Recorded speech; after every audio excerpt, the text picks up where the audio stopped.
আসসালামু আলাইকুম। টানা ২ দিনের বৃষ্টিতে আমরা গরুর জন্য এক ফোঁটা ঘাস কাটতে পারিনি। এই ২ দিন আমরা খড় দিয়ে এই গরুগুলোকে খাইয়েছি। তাই আর কোনোভাবে মিস করা যাবে না। বৃষ্টির মধ্যে হলেও আজকে আমাদের এই গরুর জন্য ঘাসগুলো কেটে আনতে হবে। সারাদিন ঝিরিঝিরি বৃষ্টি পড়ার পরও আজকে সকালের দিকে একটু বৃষ্টি কমে গেছে। তো এই মুহূর্তে আমরা এখন ঘাস কাটতে যাব। আমাদের যে বাড়ির পাশে যে জমিটা রয়েছে এখান থেকে আমরা এই ঘাসগুলো কেটে নেব ইনশাআল্লাহ। এই ঘাসগুলো কাটতে এসে আমাকে কিছুটা ভয়ে ভয়ে কাটতে হচ্ছে। তার কারণ হচ্ছে বেশ কয়েকদিন আগে এখানে ঘাস কাটার সময় একটা সাপ দেখতে পাই। আর এখন যেহেতু বৃষ্টির সময় এখানে এরকম সাপ থাকতে পারে। পুরো জমিটা একেবারে কর্দমুক্ত হয়ে গেছে, মানে মাটি একবারে নরম হয়ে গেছে। এখানে যেহেতু বৃষ্টি পড়তেছে ২ দিন থেকে একবারে প্রচুর পরিমাণে বৃষ্টি পড়তেছে। তো যাই হোক, আমাদের যে বড় ঘাসগুলো রয়েছে এই বড় ঘাসগুলো আমাদেরকে কেটে নিতে হবে। এর পাশাপাশি আমাদের যে ছোট ছোট ঘাসগুলো রয়েছে এই ঘাসগুলো আমরা এখান থেকে কেটে নেব। এর একটা বিশেষ কারণ আছে। বেশ কয়েকদিন থেকে একটা জিনিস লক্ষ্য করলাম, এই জমির মধ্যে কিছুটা ছাগল ঢুকে এবং ছাগল ঢোকার পর যে ছোট ছোট যে ঘাসগুলো রয়েছে এই ঘাসগুলোর মানে মাথাগুলো বা আগাগুলো খেয়ে ফেলে। যেই ঘাসে ছাগল একবার মুখ দেয় সেই ঘাসটা সহজে বড় হতে চায় না। এই কারণে আমরা যে ছোট ছোট ঘাসগুলো রয়েছে এই ঘাসগুলো আমরা কেটে নিচ্ছিলাম। এর পাশাপাশি আমরা বড় ঘাসগুলো কেটে নিচ্ছি। জমির মাঝখানে একটা কদম গাছ উঠেছিল, এই গাছটা আমরা ছোটবেলা থেকে কাটি নিয়ে এভাবে রেখে দিয়েছি। আমরা চাচ্ছিলাম যে গাছটা যেহেতু বড় হয়, তো এখন যেহেতু বৃষ্টির সময় এই জন্য এর যে ডালপালাগুলো রয়েছে এই ডালপালাগুলো কেটে দিচ্ছিলাম যাতে এই গাছটা খুব দ্রুতভাবে বড় হয়ে যায়। তার পাশাপাশি এখানে বেশ কিছু তেঁতুল গাছ রয়েছে। আমরা প্রথমে ভাবতেছিলাম যে এগুলো হয়তো বা লজ্জাপতির গাছ, কিন্তু ভালোভাবে আমরা যখন দেখতে পেলাম এগুলো হচ্ছে আসলে তেঁতুল গাছ।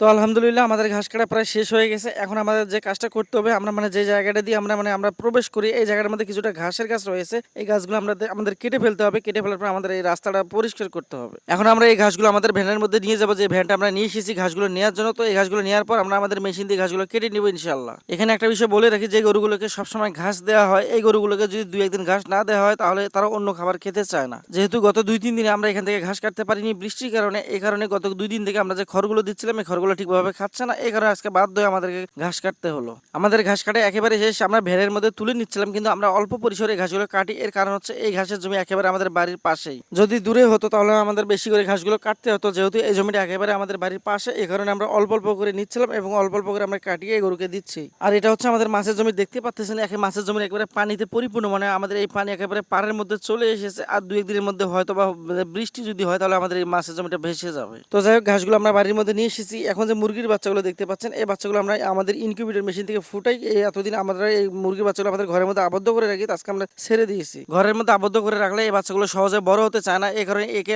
তার মার সাথে আমরা ছেড়ে দিয়েছি যাতে এরা দ্রুতভাবে মানে চারদিকে খেয়ে আবার বড় হতে পারে। যাই হোক, আলহামদুলিল্লাহ আমাদের ঘাসগুলো বাড়িতে নিয়ে এসেছি। এখন আমাদের যে কাজটা করতে হবে এই ঘাসগুলো আমাদেরকে মেশিন দিয়ে কাটতে হবে। এরপর এই কাটা ঘাসগুলো আমরা গরুকে দিয়ে দিব ইনশাআল্লাহ। এই ঘাস কাটার পাশাপাশি আমাদের আজকে বেশ কিছু কাজ রয়েছে। তার কারণ হচ্ছে এই বৃষ্টির কারণে আমরা কোনো কাজে মানে এগোতে পারতেছিলাম না। এই কারণে আজকে আমরা আমাদের যে ভুট্টাগুলো রয়েছে গরুর জন্য এই ভুট্টাগুলো আজকে বিকেলের মধ্যে আমরা এগুলো ভেঙে নেব। বলতে গেলে গরুর ঘর একদমই ফাঁকা, মানে গরুর ঘরের মধ্যে তেমন কোনো খাবারই নেই যে আমরা যে খাবার আনবো। এই খাবার আনার মানে সেরকম পরিস্থিতি নেই, যার কারণে আমাদেরকে এতটুকু কষ্ট করতে হচ্ছে। তো যাই হোক, ভালো থাকবেন, সুস্থ থাকবেন। দেখা হবে পরবর্তী নতুন কোনো ভিডিওতে। আসসালামু আলাইকুম ওয়া রাহমাতুল্লাহি ওয়া বারাকাতুহু।